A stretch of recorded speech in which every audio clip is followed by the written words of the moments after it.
Hi everyone, welcome back to my another video. कैसे हैं आप लोग? आई होप अच्छे होंगे। और मेरे दिन की शुरुआत हो रही है सुबह के 4 बजे और अब से मैंने अर्ली मॉर्निंग उठने का अपना रूटीन बना लिया है। वैसे तो मैं कोशिश यही रहती है मेरी कि 4 साढ़े 4 बजे मैं उठ जाऊं और उठ भी जाती हूं। बाई चांस कभी कभी ऐसा हो जाता है कि नहीं उठती हूँ, लेकिन अब से मैंने सोचा है ना कि मैं अब डेली 4 बजे उठूँगी और उठ के अपनी पढ़ाई करूँगी। मुझे जो डेली की मुझे 6 घंटे पढ़ने हैं ना, तो वो मैं 6 घंटे अपने डेली के निकालूंगी, मंडे से लेके पूरे संडे तक पूरा। अभी क्योंकि ना टाइम जो है वो बहुत ही कम टाइम है हमारे पास में, क्योंकि देखते देखते ना टाइम पता नहीं चलता। आपको ही पता होगा 2025 कब आया कब ख़त्म हो गया, और बस बाकी अभी देखिए 3 महीने भी नहीं बचे हुए हैं और ये जो साल है ना 2025 ये भी निकल जाएगा। और आप लोग के बहुत सारे कमेंट्स आ रहे थे जो मेरे पुराने वीडियोस हैं, यानी कि 10-15 दिन पहले वाले जो वीडियोस हैं उसमें भी, और इससे पहले वाले वीडियोस में भी काफ़ी कमेंट्स आ रहे थे कि आप ना स्टडी जो कर रहे हो, अभी केवीएस की तैयारी कर रहे हो, तो उसमें ना किस तरह से आप अपनी तैयारी को शुरू कर रहे हो, कुछ स्ट्रैटेजी बताइए, टाइम टेबल बताइए, या कौन से सब्जेक्ट्स आपको पहले पढ़ने चाहिए।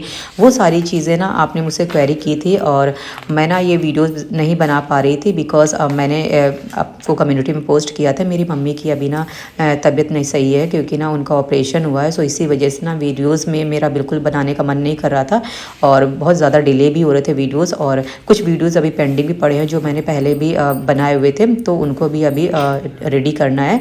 सो ये वीडियो है जो मैं इस वीडियो में आपको ना कुछ स्ट्रेटजी आपके साथ शेयर करूँगी, हो सकता है आपके काम आ जाए। देखिए, मैं जब भी पढ़ती हूँ ना अपना टाइम टेबल बना लेती हूँ और साथ में ना अपने डेली के टारगेट्स होते हैं वो भी मैं बना के पढ़ती हूँ। उससे ना मुझे ना बहुत ज़्यादा हेल्प मिलती है, क्योंकि ना मेरी जो पढ़ाई है ना वो एक सही डायरेक्शन में चल रही होती है और फिर मुझे ना डेली का मुझे टेंशन नहीं रहती कि आज मैं क्या पढ़ूँ, कल मैं क्या पढ़ूँ। इसीलिए ना मैंने अपना टाइम टेबल बनाया हुआ। अभी मैं थोड़ी देर में इसी वीडियो में आपको अपना टाइम टेबल भी बना दूँगी, बना के मतलब मैं शेयर करने वाली हूँ, क्योंकि ना मैंने टाइम टेबल बनाया है और उसी के अकॉर्डिंग मैं कोशिश मेरी यही रहती है कि कम से कम 90-95% मैं उसी के अकॉर्डिंग अपना काम कर सकूँ, अपनी पढ़ाई कर सकूँ। चलिए मैं एक टाइम टेबल आपके साथ शेयर कर देती हूँ और साथ में ये भी बता देती हूँ ना कि एक दिन में आप कितने सब्जेक्ट रेडी कर लो, या फिर ऐसे कौन कौन से सब्जेक्ट हैं जिनको आपको पहले रेडी कर लेना चाहिए। फ्रेंड्स, ये मैंने अपना टाइम टेबल बनाया हुआ है। जो लोग जैसे केवीएस पीआरटी की तैयारी करना चाहते हैं, मेरा भी केवीएस पीआरटी है, उसी के लिए मैंने ना यहाँ पे अपना टाइम टेबल बनाया हुआ है। जैसे कि आपको ना देखो ये ध्यान में रखना होगा कि आपको जो डेज़ मिले हैं ना वो देखो सभी के लिए एक जैसे मिले हैं। अब इन डेज़ को ना किस तरह से यूटिलाइज़ कर सकते हैं वो हमारे ऊपर डिपेंड करता है कि हम अपने टाइम को कितना मैक्सिमम यूटिलाइज़ कर सकते हैं, अपनी पढ़ाई को कितना ज़्यादा टाइम दे सकते हैं। मैंने भी ना जैसे कि मंडे से लेके ना संडे तक का बनाया हुआ। संडे में थोड़ा सा ये रहेगा कि चलो जितना हो पाता है उतना रखेंगे, लेकिन हमारी जो कोशिश रहेगी मंडे से लेके सैटरडे तक हमारा पूरा टाइम टेबल फिक्स रहेगा। अब जैसे मैंने ना एक दिन में ना 2 सब्जेक्ट रखे हैं ताकि मैं उनको अच्छे से पढ़ पाऊँ, क्योंकि मैं एक हाउसवाइफ हूँ और बहुत सारे हाउसवाइफ होते हैं जिनको ना देखो बहुत सारे काम होते थे। इसी वजह से टाइम टेबल मैंने ऐसा बनाया कि थोड़ा सा कन्वीनियंट रहे, हमारे अकॉर्डिंग रहे। देखो जैसे एक दिन में ना कम से कम 2 सब्जेक्ट हैं, आप पढ़ सकते हो, आराम से पढ़ सकते हो। जैसे सीडीपी हो गया और साथ में मैथ्स हो गया।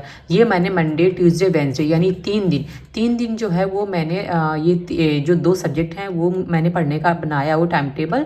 और आप भी अपने अकॉर्डिंग ऐसे ही टाइम टेबल बना सकते हो।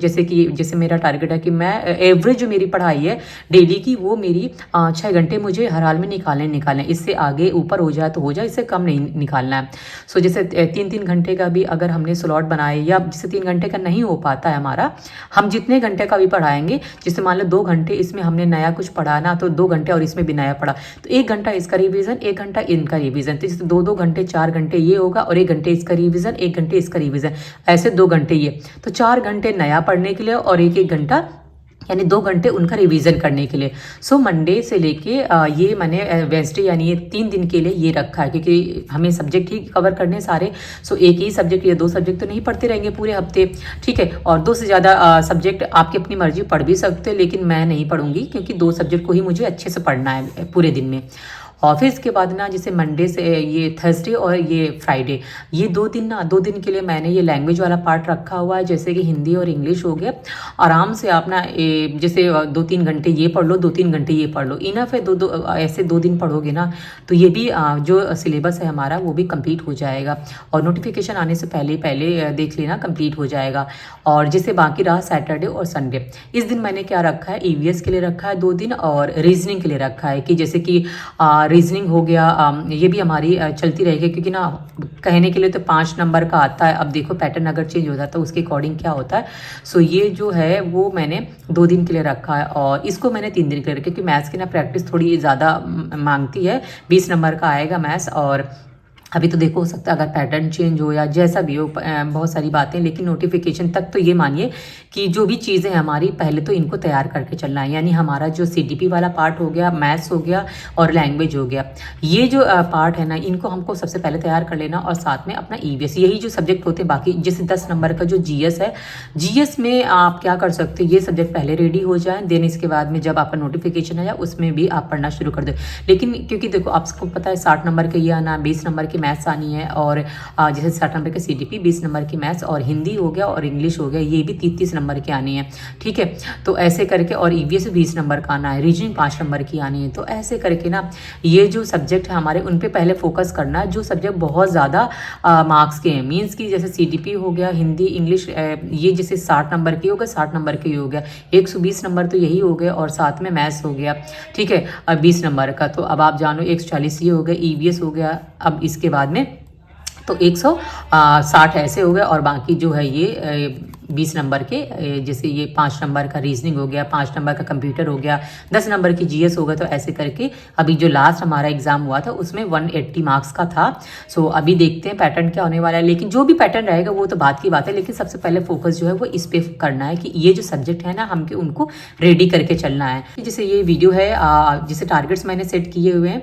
सो जैसे आज मुझे क्या क्या पढ़ना है, जैसे मैथ्स मैंने सुबह उठ के मैंने मैथ्स पढ़ा था, इंटीजर्स में मैंने एनसीईआरटी ये बुक है, मुझे वहाँ से कवर करना है। तो जो 6th 7th 8th ये इस क्लास की जो मैथ्स है वो मुझे रेडी कर लेना है, और मोस्टली तो आती है लेकिन फिर भी हमें एनसीईआरटी बेस्ड हमको तैयार करना है, क्योंकि हमारा बेस ही है एनसीईआरटी।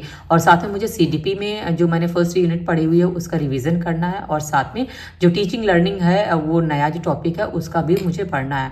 सो ऐसे कर करके मैंने अपने ना 2 सब्जेक्ट बना रखे हैं, और आप भी अपने इसी तरह से अपने टारगेट सेट कर लीजिए। आपको लगता है कि आप दिन में एक सब्जेक्ट पढ़ सकते हो तो एक ही सब्जेक्ट पढ़ लो, लेकिन उनको भी ऐसे टाइम टेबल के अकॉर्डिंग डिवाइड कर लो कि जैसे 2 दिन या 3 दिन हम एक सब्जेक्ट पढ़ेंगे, फिर 2-3 दिन ऐसे करके पढ़ेंगे। तो आपके पास टाइम कम है तो आप वो ऐसे ऐसे सब्जेक्ट निकाल लो कि एक दिन में कम से कम एक सब्जेक्ट पढ़ रहे हो, तो लेकिन उसका भी कम से कम 3 घंटे का स्लॉट रखो, 1 घंटे का रिविजन रखो, और 2-2 दिन ऐसे अपना टाइम टेबल बना लो। हो सकता है इस टाइम टेबल को देख के ना आपको थोड़ा सा अपने टाइम टेबल बनाने में सुविधा हो, या फिर आप मेरा भी टाइम टेबल फॉलो कर सकते हो। क्योंकि मैं ना 6 घंटे तो मुझे पढ़ना ही पढ़ना है, तो ऐसे ना मुझे लगता है कि ना 5-6 घंटे तो हर कोई देखो पढ़ने के लिए निकाल ही लेता है। बहुत ज़्यादा ही मजबूरी हुई कि बहुत ज़्यादा घर में नहीं टाइम मिल पा रहा है वो अलग बात है, लेकिन डियर अगर कुछ बनना है ना तो उसके लिए तो देखो हर चीज़ सेकेंडरी करनी पड़ेगी, फर्स्ट नंबर पर आपको स्टडी करनी पड़ेगी। सो ये टाइम टेबल मैंने बनाया है, हो सकता है आपकी हेल्प आए। सो यहाँ पे मैं अभी मैथ्स पढ़ रही हूँ, जैसा कि मैंने अभी आपको बताया टाइम टेबल मैंने बनाया था उसी के अकॉर्डिंग मैं भी पढ़ रही हूँ। और ये मैं 7th क्लास की जो एनसीईआरटी है मैथ्स की, सो वहाँ से मैं इंटीजर पढ़ रही हूँ। इससे पहले 6th क्लास है वहाँ से भी मैंने पढ़ा हुआ था। सो अभी बज रहे हैं सुबह के 6 और 6 बजने में 5 मिनट बाकी हैं। सो अभी मैंने ना 1.5 घंटे की पढ़ाई कर ली है, और वही 4:25 से ऐसे बैठी थी मैं, क्योंकि 4 बजे उठी थी, और बाकी सारा काम करने में थोड़ा सा टाइम लग जाता है। सो अभी अब मैं जा रही हूँ किचन में, अभी मुझे तैयार करना है खाना। सो चलो किचन में मिलती हूँ आपसे। और यहाँ पे मैं आ गई थी किचन में, और मुझे बनाना है अभी खाना।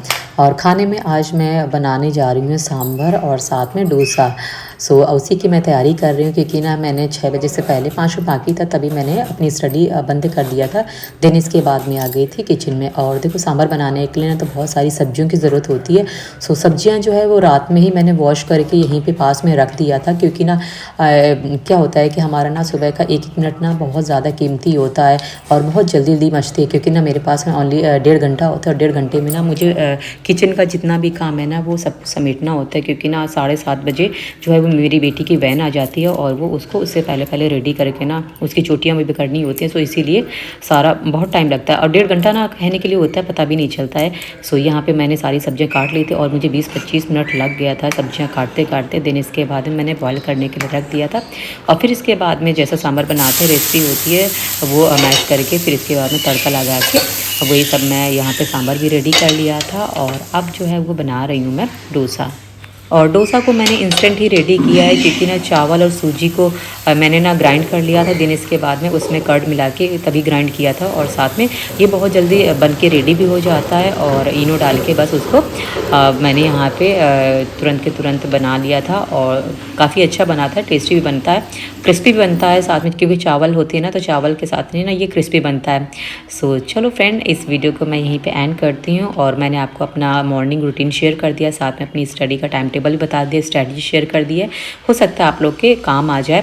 सो आप लोग भी पढ़ाई करते रहिए और चलो वीडियो पसंद आए तो ना वीडियो को लाइक कर दिया करो, क्योंकि ना मेरे लिए भी बहुत ज़्यादा मोटिवेशन का काम करता है अगर आप लोग भी मेरी हेल्प करोगे ना, तो जिससे मुझे भी अच्छा लगता है और जो वीडियोज़ है ना वो भी बनाने में मुझे बहुत ज़्यादा हेल्प मिलती है। क्योंकि ना कई बार ऐसा होता है ना, हम वीडियोज़ में देखो बहुत ज़्यादा मेहनत करते हैं, लेकिन अगर उसमें ना बहुत ज़्यादा व्यूज़ नहीं आते हैं, बहुत ज़्यादा उसमें हमारी वीडियो को अगर कोई सपोर्ट नहीं करता ना, तो भी ना जब वीडियो का रीच नहीं पहुंचता तो बहुत ज़्यादा डिमोटिवेशन होता है। क्योंकि ना किसी भी तरह से बस टाइम निकाल के अगर वीडियोस बनाते हैं ना और वो वीडियो नहीं पहुंचते ना तो बहुत ज़्यादा तकलीफ होती है। तो चलिए मिलते हैं नेक्स्ट वीडियो में, तब तक के लिए बाय एंड टेक केयर।